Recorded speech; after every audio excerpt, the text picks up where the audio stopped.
get the groups up here. Come on there, testimony.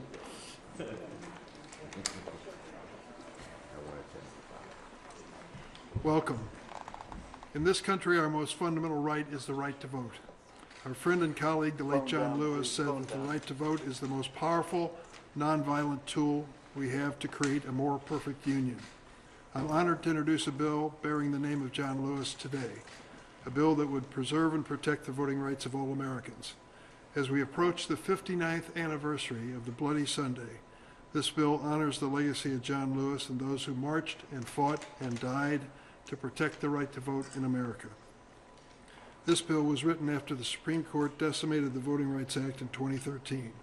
In Shelby County versus Holder, the court had restricted the federal government's ability under the Voting Rights Act to prevent discriminatory changes to voting laws and procedures from going into effect. I know I can do this. In the last Congress, after the court delivered yet another blow to the VRA in 2021 Brnovich decision, which made it significantly harder for plaintiffs to win lawsuits challenging discriminatory voting laws or procedures, we made further updates to the bill. We then tried to advance the legislation on the Senate floor, but our Republican colleagues filibustered and stopped it. Here's the sad reality. Not that long ago, this bill united senators across the aisle. In 2006, 98 senators, Republicans and Democrats alike, voted to reauthorize the Voting Rights Act, with not a single vote in opposition. At the time, Minority Leader McConnell said, quote, "This is a good piece of legislation that has served an important purpose over many, many years." Today, congressional Republicans have no interest in responding to these devastating Supreme Court decisions. As a result, every year that goes by without updating this law, the voting rights of Americans are vulnerable to attack. Last year alone, state legislators in 14 states enacted 17 laws that made it harder for people, particularly people of color, to vote. This year's presidential election will be the first presidential election since Republican-led state legislatures passed a wave of restrictive voting laws in the aftermath of the 2020 election and former President Trump's efforts to overturn the results. As members of Congress, we have an obligation to defend our democracy against these attacks on our fundamental right to vote. That's why on Tuesday, March 12th, we will hold a hearing spelling out these ongoing attacks and the urgent need for Lewis Voting Rights Advancement Act in the Senate Judiciary Committee. I'm grateful to my colleagues, especially Senator Warnock and Senator Schumer, and the civil rights community for their support. As John Lewis would say, it's time to get into some good trouble and continue the fight to protect the precious, almost sacred right to vote. It's my pleasure and honor to introduce my friend and leader, Chuck Schumer. Well, thank you. Thank you. It's great to be here today, and I want to thank Senator Durbin, our great chair of the Judiciary Committee, for convening us, Senators Warnock, who is here, and Blumenthal, Booker, and Butler, who I think are expected, and so many of my colleagues who have been fighting to protect and expand voting rights for years, day in, day out. I know you do a great job, and it's passion for you and passion for us. So I know everyone here is familiar with the famous and very poignant quote from John Lewis, where he said, quote, "Democracy is not a state, it is an act, and each generation must do its part to help build what we call the beloved community." Today, we are reintroducing the John Lewis Voting Rights Advancement Act because we know how crucial, how critical it is for us to do our part to expand access to the ballot box and end voter discrimination. Senator Butler has just joined us. Recent history makes it absolutely clear that we need these protections on the books. Everyone knows what the MAGA Supreme Court did to gut voting rights in the Shelby versus Holder decision. And MAGA Republicans, one of the worst, John Roberts done a lot of bad things, tries to come off as sort of in the middle. Shelby. And MAGA Republicans are building on that horrible decision, continuing their dangerous crusade to restrict access to the ballot box ahead of the November election. Republican legislatures across the country are throwing up all sorts of roadblocks, new voter ID requirements, attempts to roll back access to absentee and mail-in ballots, threats to election funding, restrictions to the number of polling places in certain locations, often poor people locations, locations where people of color vote, not in the big white suburbs. We see this over and over again, and much, much more. So it's not that things are just static. They're getting worse because we don't have, in terms of voting rights, and because we don't have this law on the books. We know that in order to make real progress on the issues we care about, the foundation of democracy must be strong. So it's no surprise that the hard right is trying to cut those efforts off at the knees, not only making it harder for more people to participate in democracy, but it makes it harder once they can't participate in democracy and be represented. It makes it harder to create better jobs, better health care, cleaner environment, a stronger future for our kids. These attacks are not new, and they look eerily similar to what we see from autocrats like Putin. It's shameful what we're seeing from the MAGA Republicans, but we have reason to hope. Millions of Americans last election voted to protect democracy. We saw the pictures in your state and so many others of people waiting and waiting online under difficult circumstances because they treasured and knew how important their right to vote was. And in fact, reams of polling data has shown protecting our democracy was at the top of Americans' minds when they headed to the ballot box in the 2022 elections. Voters across the country chose democracy over authoritarianism, steady leadership over MAGA extremism. So, Democrats, united as a caucus, will continue to heed the words of our late colleague John Lewis and work tirelessly to safeguard the right to vote and our democracy, advancing both the John R. Lewis Voting Rights Advancement Act and the Freedom to Vote Act. Going forward, we're going to keep up the work, we're going to keep strategizing, and most of all, we're going to keep up the fight. We know what a serious challenge is ahead of us, but we're not unaware of that. We know it's going to take all of us working together to get the job done and protect our democracy, but we have no choice. We can and must build a more responsive democracy.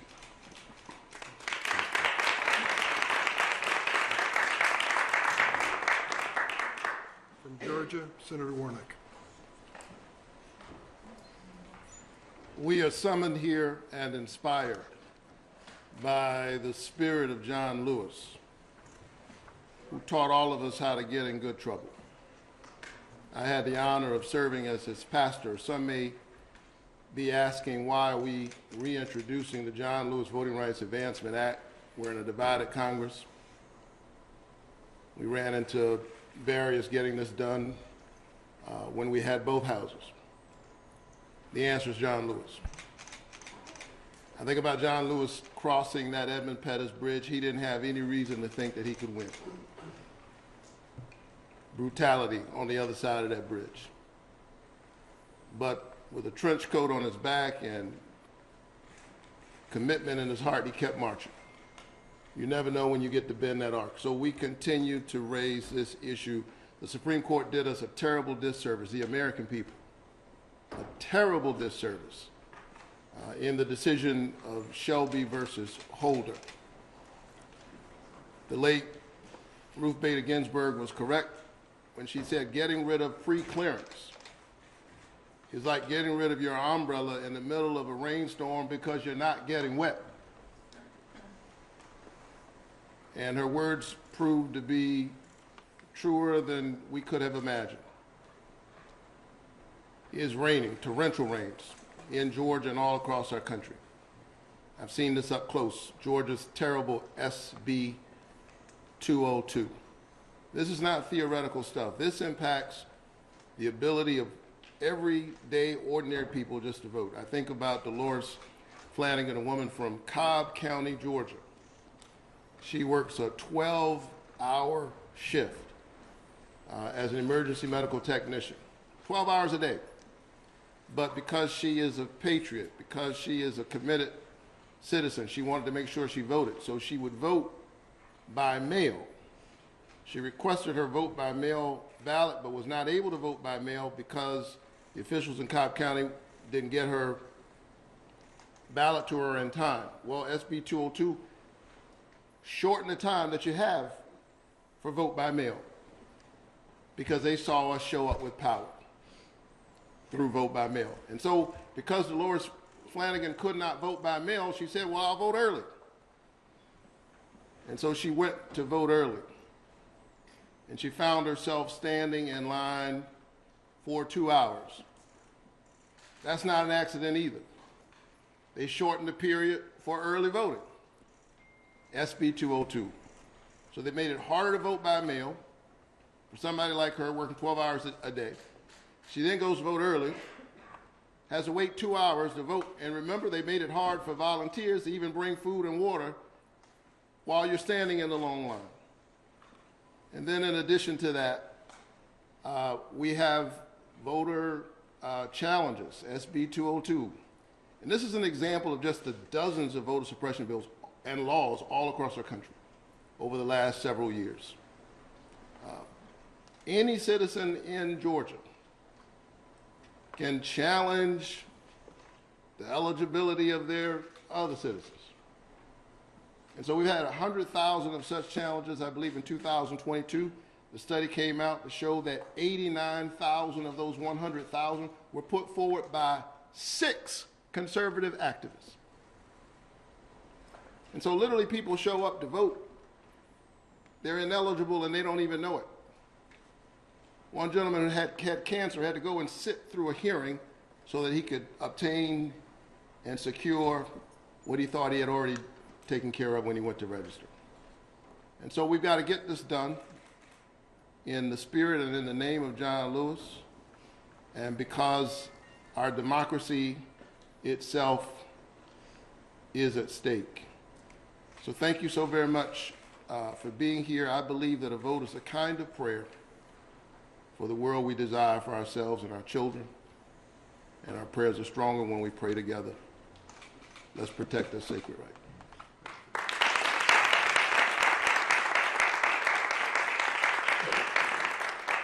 Next speaker is Maya Wiley. She's president and CEO of the Leadership Conference.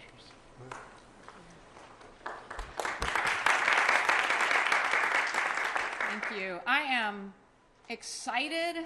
I am humbled to be in this host of incredible senators who are standing up for our democracy, and also the leaders who are going to speak here at this podium, who are in this room and who are not in this room, but who are in this fight for everyone's right to decide who leads us, because that's what's at stake. I stand before you as a humble servant of a coalition of over 240 national groups that look like America, that are committed to the ideals that we need to live up to as a society. And we are educators. We are home health aides. We are the people who serve the public, but we are also the lawyers who litigate for the public. And I stand here before you to say, we have never stopped fighting for a democracy that works for everyone. And that means we are the coalition that got the Civil Rights Act of 1965 done. We are the groups that came together with a bipartisan Senate, bipartisan, with a full agreement that when we remove the barriers to the ballot box, we serve everyone. We don't tell anyone who to vote for. But we are not ashamed to say what we should vote about. And right now, on the ballot, is our very votes. And I will quote John Lewis, because he so rightly reminded us, as we've been told, that democracy is an act. But underlying what he was saying was, democracy is not a promise. It's a principle we are all obligated to stand up for. And in that, he also said, it is not only our most sacred right. He said it is the most powerful nonviolent tool we have. And in a context where we're at a Capitol, which saw the violence of January 6th, 2021, based on a lie, because democracy also dies in lies, that says that we have to make it harder for people to vote. We have to make it harder for people to vote. in the absence of any evidence that those barriers are about protecting us versus attacking us. So I stand here to say this is not about partisanship. This is about people. And it's about people having power, and that's why we need the John Lewis Voting Rights Act.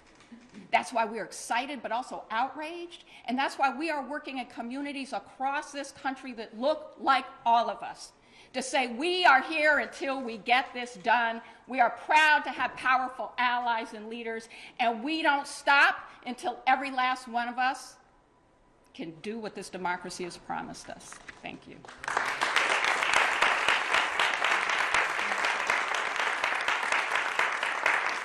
Next is John Yang, President and Director of the Asian Americans Advancing Justice. John? Thank you, everyone. Protecting the right to vote is a cornerstone of our democracy. It is foundational and safeguards all of our liberties. Real tangible change lies at the ballot box, lies in the power of the ballot, lies with all of us as citizens. And that's why the John R. Lewis Voting Rights Advancement Act is so important in this context. It plays a crucial role in combating the discriminatory practices that have disproportionately impacted all of our communities, especially communities of color, especially low-income communities. It hinders our ability to freely exercise our right to vote. This legislation will be important. It's a proactive step. It's not looking backwards at what has happened in the past, but it's a proactive step towards protecting our democracy and advancing our democracy. It's not just about restoring the Voting Rights Act that we previously passed. It's not just about trying to understand the discriminatory practices of the past, but it's bringing to light what barriers exist today for marginalized communities, barriers that exist today that prevent all of us from exercising that fundamental right. For the Asian American community, that looks sometimes different. Our community is one of the fastest growing communities in this country, growing by a rate of over 35% in the last 10 years. Our community faces differential barriers. Oftentimes those barriers revolve around language. You're not less of a citizen just because English is not your first language. You are not less of a citizen because you have a disability and need help at the ballot box. You are not less of a citizen because your reading comprehension might look different than the other Americans. That is what the John R. Lewis Voting Rights Advancement Act seeks to do, to lower those barriers, to eliminate those barriers to these practices that we have seen time and again marginalized against our community. It will ensure that every eligible voter has the necessary support and resources that we need to vote. Now, we at AHAC are doing our part. We have a voter protection hotline, 888-API-VOTE, to help Asian Americans vote, to make sure that in language we provide the services that we need. Because for our community, we understand that language barriers are very, very significant. And getting information instead of misinformation, disinformation is important. Getting access to materials that are understandable to us is critical. So we're trying to do our part to make sure that all of this happens. What we are asking for is for Congress, and especially those that have been resistant to this change, to step up to the plate as well, and to help us go to bat for democracy. Thank you very much.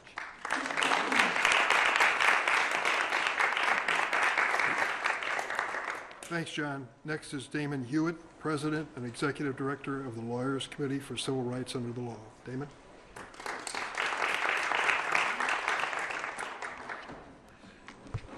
We are here today not just to support legislation by these amazing leaders of the Senate who are sponsoring and co-sponsoring the bill. We're also here to set the record straight. There are some people who ask not only why this legislation in this Congress at this time, there's some who ask why legislation at all. And I'll tell you why. It's because as long as there have been elections in this country, there's been racial discrimination and access to the ballot. Every year, every month, basically every election. That's why we need an infrastructure to open access and to protect that access. That's why in 1965, the foot soldiers for justice put their lives and liberty on the line. As Reverend C.T. Vivian said, we're willing to be beaten for democracy. They put everything on the line to get what we have now, to get what's under attack, to get what is being slowly and now even quickly chipped away and undermined from the top, from the bottom, and even from the middle. And so we call upon the entirety of Congress, regardless of party affiliation, to find your own moral center, to recapture that same moral clarity that C.T. Vivian had, that Fannie Lou Hamer had, that Martin Luther King Jr. had, that John Lewis, Congress, your own colleague, had. Fought to his dying breath to protect everyone's rights. We're calling upon that sense of moral clarity. As John Yang said, we're all doing our part in the civil rights community. At the Lawyers Committee, we litigate these cases. We do policy on the Hill, and we also co-convene the National Election Protection Coalition. Over 400 organizations nationwide committed to nonpartisan protection of the vote, touching hundreds of thousands of voters each year directly, giving them the key information to cut through the myths and disinformation. But we can't cut through, even without litigation, and even with those efforts, are the horrific laws that you've heard about today that are literally making it harder for people to vote. There was a line that appeared in the Brnovich decision that Justice Alito authored, and it comes from another Supreme Court case, but the line is about the so-called usual burdens of voting. It brings to mind the notion that voting should be hard. But you know what the subtext is? It should be hard or difficult or next to impossible for certain people. That is the subtext. That's what we're facing in this country. So if we find our moral center and we believe in the American political project and frankly the greatness of this country, that it could be a beautiful multiracial democracy, that democracy must work for everyone, otherwise it works for none of us. That's why we stand here together today.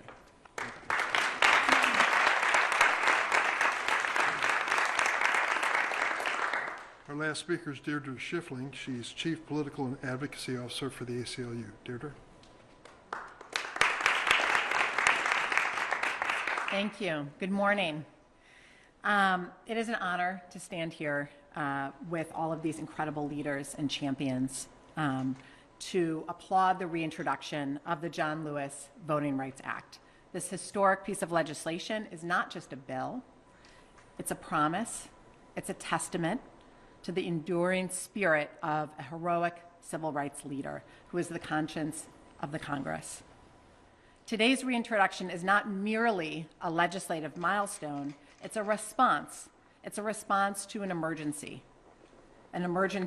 faced by people of color all across this country, the urgent need for federal voting rights protections. We must all acknowledge the continued challenges faced by voters of color who, in the wake of the Supreme Court's terrible decision in Shelby County v. Holder, striking down core provisions of the Voting Rights Act, are still confronted with discriminatory barriers to exercising their right to vote day after day, election after election. Voters are demanding better from their representatives, and the John Lewis Voting Rights Act must be the response. In this crucial election year, we are grateful for our leaders for taking a stand and reintroducing this vital legislation. Their commitment to the democratic principles that form the bedrock of our nation, upon which all of our other civil rights and civil liberties depend, is commendable. As we move forward, let us rally together to ensure the passage of this critical legislation by electing pro-democracy candidates to Congress. Let us honor the legacy of John Lewis by standing up for the voting rights of all Americans and safeguarding the democratic ideals that make our nation strong, now more than ever. Thank you.